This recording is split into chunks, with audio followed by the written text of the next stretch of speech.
ano? Ako papalit. Mabait lang talaga tong kaibigan natin. Far to quit. Step back, I'm going in. I'm cranking up on the throttle. This is how legends are made. Hello everyone, this is Mon Marasigan. By the way, baka isa ka sa mga mababanggit ko. Isa ka ba sa mga naghahanap ng pagkakitaan? Isa ka ba sa mga empleyado na matagal ka na sa trabaho mo pero until now, hindi pa rin nakukuha yung talagang break sa buhay? O maybe ikaw yung negosyante na naghahanap ng additional business. Or baka ikaw yung OFW na matagal na sa ibang bansa, hindi nakakasama ang pamilya, pero gusto ng pagkakitaan para makauwi for good. Alam mo kaibigan, meron akong mga tao na mga napaliwanagan before. Ilang months ang lumipas, mga naghaw lang sila sa comment, nag-message, pero sobrang nakakatuwa dahil sobrang ganda na nangyayari sa kanila. Let me share you a short story ng mga ilang tao na nakinig sa programang meron po kami dito. Isa si Kuya Cesar Varela from Cavite. Nakausap ko siya year ago. Nagsimula siya, sinubukan niya. And alam mo, nung una nagbiduda din siya. Hindi siya niniwala. Pero right now, ginawa niya yung programa ng Elite Conqueror. Right now, nagsimula siya sa 60,000 hanggang sa naging 100, 200, 300, and right now, he was earning 500,000 per month. Hindi lang yun. Nakabili na siya ng Ford Raptor and Mirage. At sobrang ganda ng nangyayari sa family niya na nagsimula lang sa isang desisyon. At meron ding isang bata na nakausap ako in the name of John Oreo Pagsuyuin. Before, he was a vocalist sa banda, kumakanta sa mga restaurant, kumakanta sa mga resto bar and mga event. Nung una hindi siya naniniwala.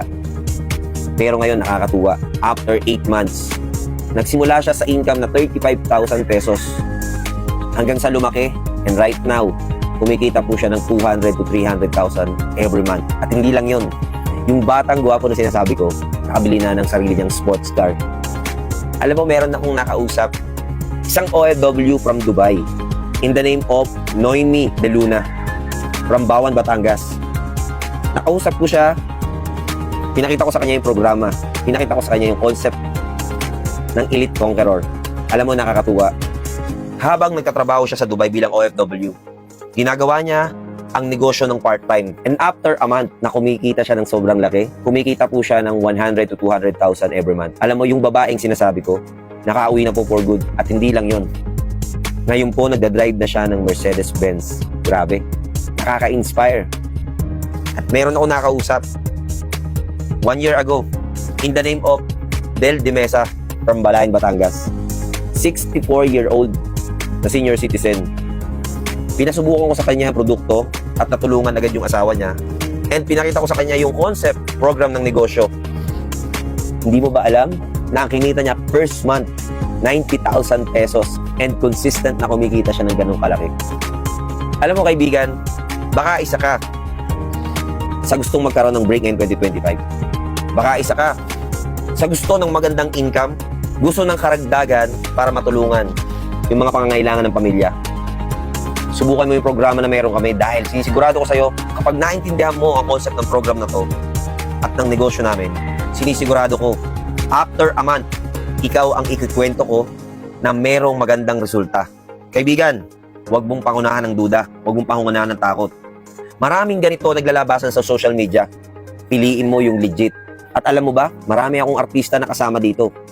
Nandiyan dyan sila Jay Manalo, Rosana Roses, Faith Da Silva, Mokwang, at marami pang iba na nagtiwala sa produkto na meron kami.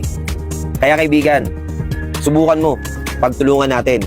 My name is Mon Marasigan at isa ako sa magme-mentor at magko-coach para gawin mo step by step ang programa na meron kami. At naniniwala ako kung nagawa namin, nagawa nila, sigurado ako 100% na magagawa mo rin. Magdesisyon ka at i-message mo ang taong magpapasa sa'yo ng video na to at asahan mo na susuportahan kita. God bless and live long abundantly. Kung naghahanap ka ng negosyong patok at produkto ay subok na since 2018, dito ka na sa maliit na puhunan pero sobrang laki ng kitaan. Message us how.